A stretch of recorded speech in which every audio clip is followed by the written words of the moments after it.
नारायणं नमस्कृत्य नरं चैव नरोत्तमं देवीं सरस्वतीं व्यासं ततो जयमुदीरयेत्. Reading from Srimad Bhagavatam, second Canto, chapter number 8, beginning from verse number 18. Parikshit Maharaj is asking questions to Sri Sukadeva Goswami, and he has posed different questions which are all related with bhakti. And as we have been reading, some questions are related with pure devotion and others are related with mixed devotion. And his basic questions were about the position of living entity, how it comes into bondage, although living entity by itself is transcendental to matter, because to bind something you have to be of the same nature. So how is it that spirit can be bound by matter? You can bind matter by matter or spirit by spirit, because to bind there has to be link. So if spirit is transcendental to matter, how is that matter can bind? And then the questions were asked about the Lord, the various avatars, various manifestations of Lord Vishnu, the planetary system, the universal form, and the different types of karma and their destinations, the particular karma which leads to a particular birth in a particular planet, and then the different divisions of time. And then we asked about the different yugas and the various types of spiritual practices which are prescribed in a particular yuga, and the Lord's manifestation in those yugas. So these were the questions which were asked. Now in this verse it says, Nrinam sadharano dharma savishesasya yadrishaha Shreninam rajarshinam cha dharma kripsesu jivatam. Said, please explain to me the general duty of all human beings and also the specific duties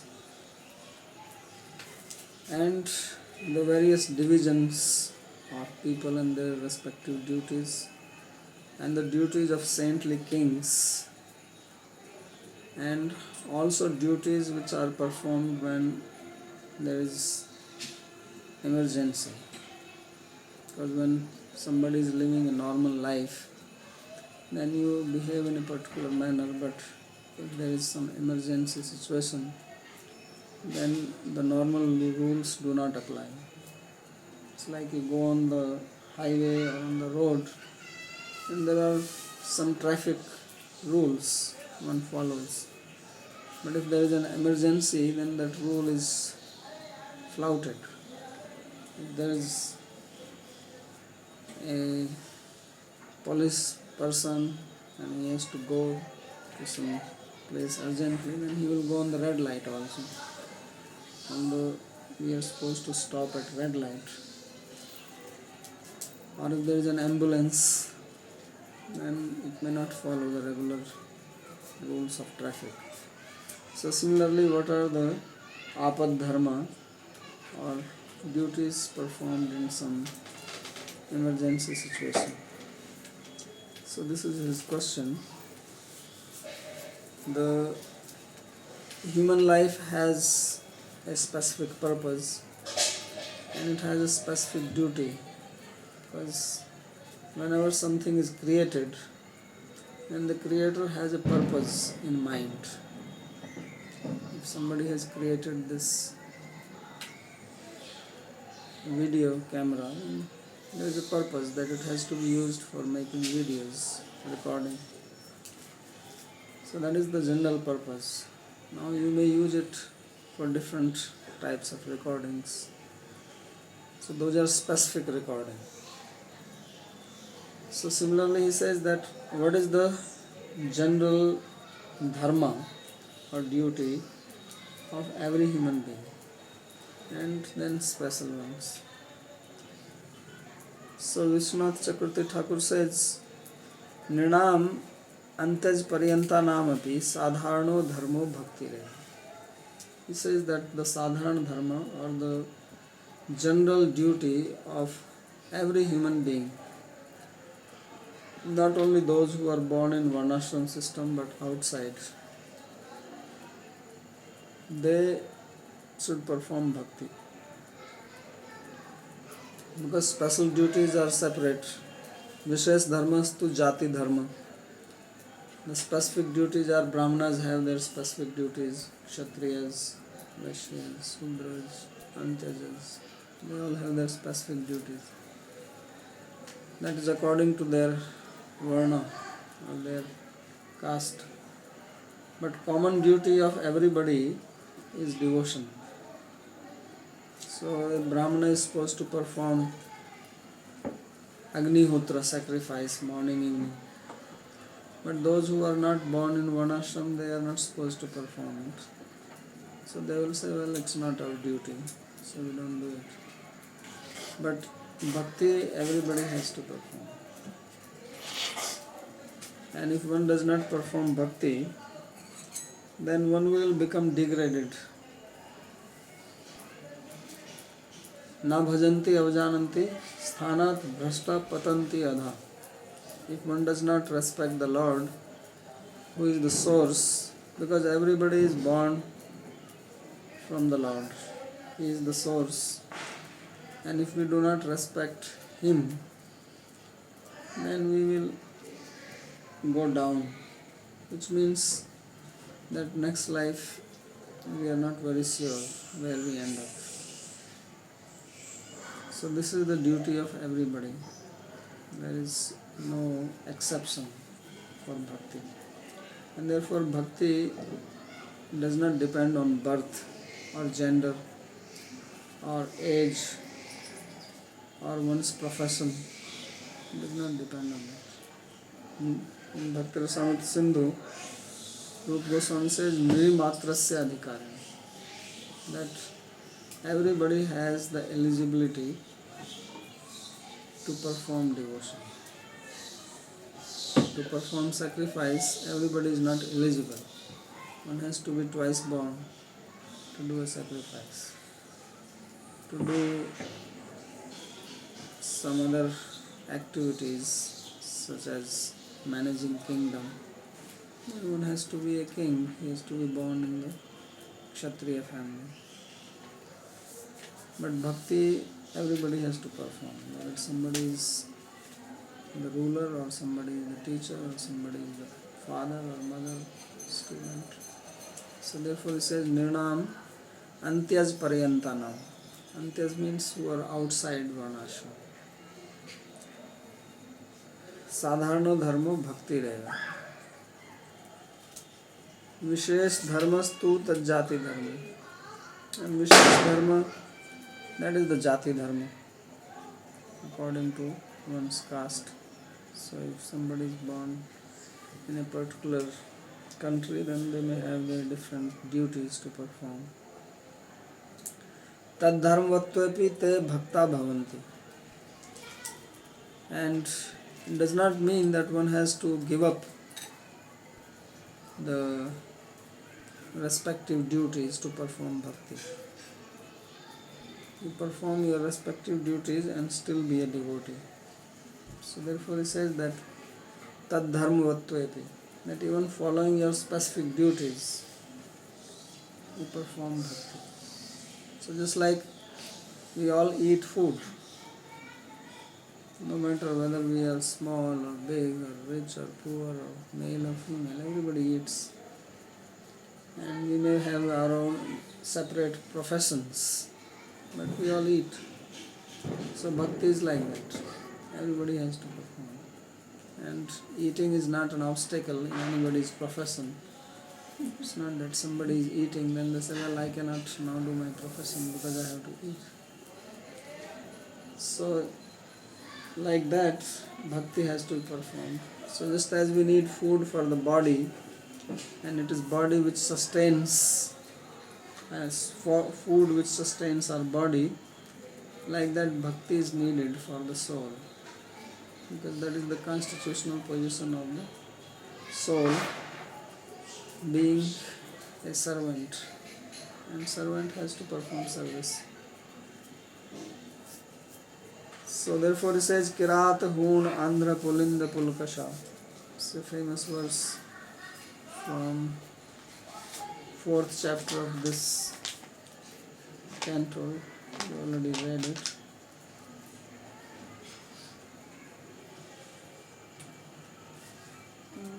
Kirat Hoon Andhra Pulinda Pulkasa Abhir Kankayavana Khasadaya Yenne Chapapaya Dapashraya Ashraya Shuddhyanti Tasmai Prabhu Vishnave Namah. So this is the prayer of Sukadeva Goswami. These are various tribes which existed at that time when the book was written. Kirat, Huna, Andhra, Pulkis, Pulanda, Abhira, Kanka, Yavana, Khasa. Yavana means the Greeks. There is island Ion or something, from that comes Yavana. So even the Greeks have to perform bhakti. It's written here. And the neighbors of the Greeks are also the Italians. And Khasa is the Chinese. So Ye and Nature Papa and the others also who may not be born in high family, Yada Pashraya Ashraya, they also take shelter of the Lord. And by taking shelter, they become purified. Evam Shreni Nam Tattad Vyavsaya Upjivinam. And then he says that those who are performing various types of professions, then what they have to do? Describe also what is their proper duty. Rajarshinam cha iti teshu api bhakti matsu niraptaradata eva sthatavya. So these people, the kings who were saintly kings, they all have their respective duties, and they are all devotees, and they should all be accepted as devotees if they are engaged in devotion service. Krishresu jivatam dharma iti apad dharma prashna sarva vid bhaktau pariyapnatu. And then there are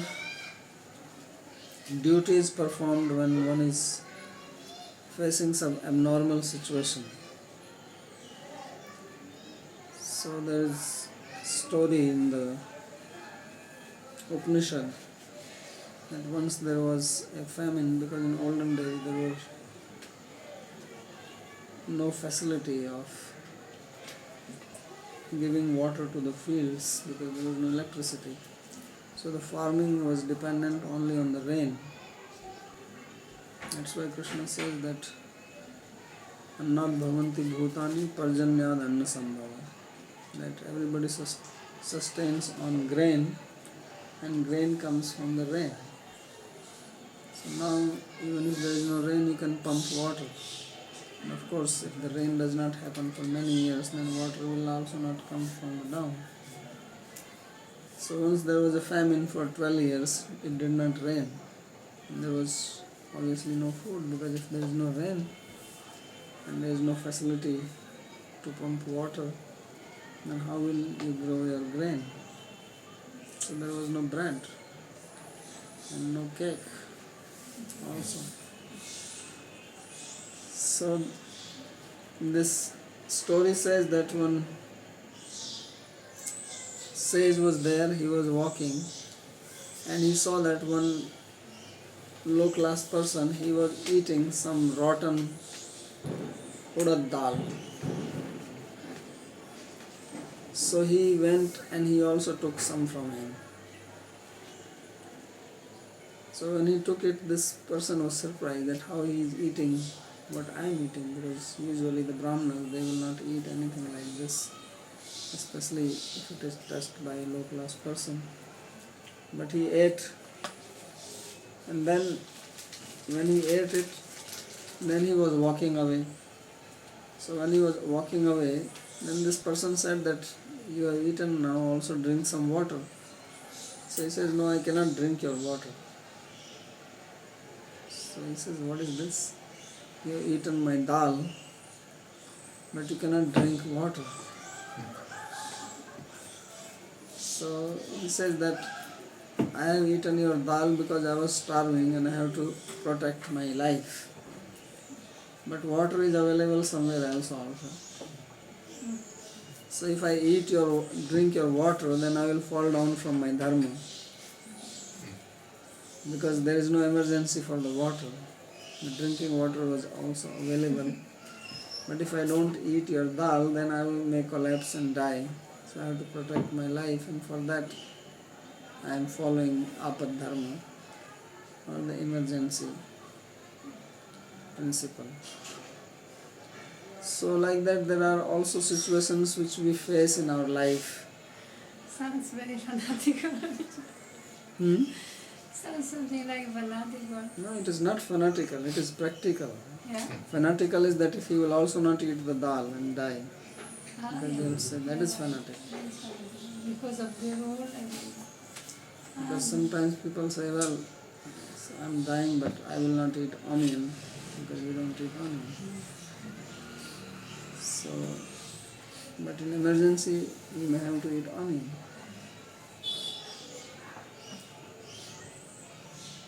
So he says, therefore, that explain to me what is the apad dharma. Of course, in Sanskrit there is a very popular saying,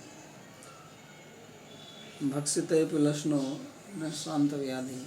That one Brahmana, he was sick, and Brahmanas are not supposed to eat garlic and onion. So the doctor prescribed him that you have to eat garlic.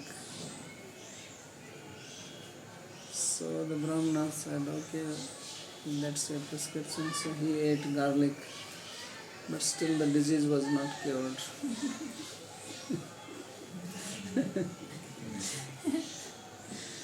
So he broke his dharma and still remained sick. So then we are saying lasitepi, bhaksitepi lasno nasrantavayam. Because sometimes people also make excuses. They say, well, it is prescribed that in emergency I can eat. And then still you don't achieve the result.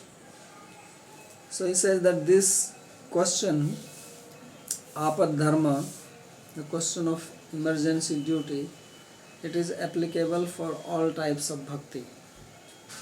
Because everybody should know whether somebody is a Gyan Mishra Bhakta, or Karma Mishra Bhakta, or Yoga Mishra Bhakta, or Shuddha Bhakta, that what one has to do in case of an emergency situation. That's why the question is being asked here. Then the next verse says, Tattvanam parisankhyanam lakshanam hetu lakshanam purusharadhanan vidhir yogasya adhyatmikasya cha. Said, please explain to me the number of tattvas, the elements. How many elements are there in this creation? So that is the subject of Sankhya philosophy, to explain how the creation comes into existence and the various elements which go in to make it, and also the lakshan, the definitions, and hetu lakshan. So symptom of an object is of two types. Swarup lakshan means how the object actually appears, looks, and its internal nature, and tatastha lakshan, how it manifests its energy externally. So that is called Hetu Lakshana. So both. And then he says, please explain to me the process of worship, Purusha Aradhana Vidhi. How to worship the Lord. Because it is not that you can do whatever you like to do. There is a prescribed process in the scripture to worship the Lord. So that must also be studied. And then yogasya adhyatmikasya cha. How the yoga has to be performed. What is the authentic process of yoga? There are any mixture of yogas these days. But what is the authentic yoga prescribed in the scripture? Because yoga is also one of the path. And adhyatmikasya, the spiritual process. So Sri Vishwanath Chakravarti says, Tattvanam Prakrityadinam Parisankhyanam Gamanam Lakshanam Swarupam.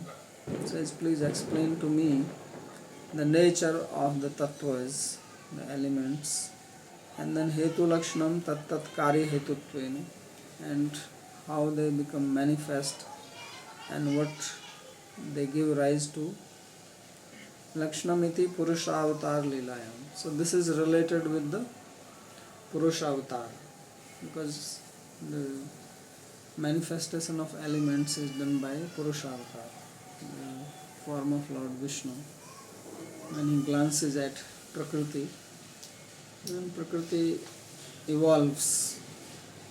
Like there is Darwin's theory of evolution, there is also Sankhya theory of evolution. So how the various elements have evolved, because originally the seed is only one, and from one seed so much variety has appeared. So that is because of the Purusha. Although there is talk of evolution, the evolution cannot happen without the presence of the soul. This is Darwin's theory of evolution. So this evolution is not possible without the presence of the soul. So similarly, the material nature cannot evolve without the presence of the Lord. His presence is compulsory. So therefore he says this is Purusha Avatara Leela. Because Purusha here refers to Vishnu, who is in charge of material nature. And Yogasya iti Yoga Mishrayam. So this, what is the importance of knowing the Sankhya or the elements? That is knowing the Leela of Lord Vishnu. It is related. So that way it is also part of Bhakti. And then Yoga here refers to Yoga Mishra Bhakti. As in 3rd Canto there will be description of Yoga given by Lord Kapila. And there he will describe that the perfection in Yoga comes by meditation on the form of Lord Vishnu. Otherwise it is not possible. So there is a detailed description of Yoga in 3rd Canto, and it is very much like the Yoga Sutras of Patanjali. Similar. Then the next question, Yogeshwaraishwarya Gatir Lingam Linga Bhangastu Yoginam Vedopaveda Dharmanam Itihasa Puranayaho. It says, please explain to me the opulence and the destination of the Yogeshwaras. Those who have perfected yoga, what happens to them? What do they achieve by attaining perfection in yoga? And Linga Bhangastu Yoginam. How does a yogi give up his body, gross as well as subtle? Because when a person becomes perfected in yoga, then he attains liberation. And when liberation is achieved, then one becomes free from the subtle body also. So we are having subtle body along with the soul, around the soul, and then we have gross body. So gross body is given up, that is called death. And when subtle body is given up, that is called liberation, mukti. So mukti means muktir hitva anyatha rupam swarupeni vyavasthiti. To give up anyatha rup, these two subtle and gross bodies, and then you become situated in your own swarupa. Now the soul is not really situated in own swarupa because it is identifying with the subtle and gross body. Its ego in the conditioned state is in relationship with subtle body as well as the gross body. So these two things give us our identity, our sense of being an individual is coming from these two. And about our true nature we are oblivious, ignorant. So at the time of liberation, this anyatha rupa, these external coverings, they are abandoned. And then soul is in its own soul. Then it's not identifying with anything external to its own nature. So that is called linga bhanga. Bhanga means breaking and linga means the subtle. And then he also asked questions about the Vedas.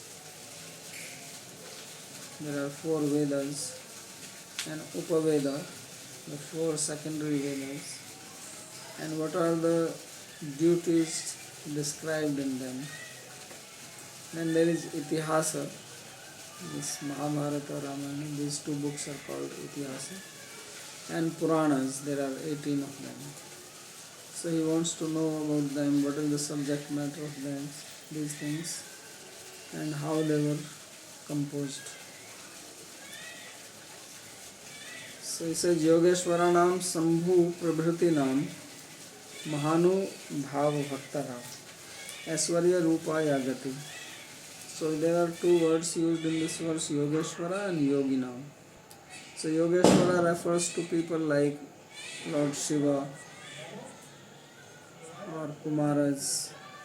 They are the masters of the yogas. So what is their destination or what is their opulence? Because they are also devotees. One cannot become Yogeshwara without becoming a devotee. Krishna is also called Yogeshwara in Bhagavad Gita, Yatra Yogeshwara Krishna, Yatra Partha Dhanurdhara. But here obviously it is not about Krishna, but other people like Shiva. And Linga Bhanga iti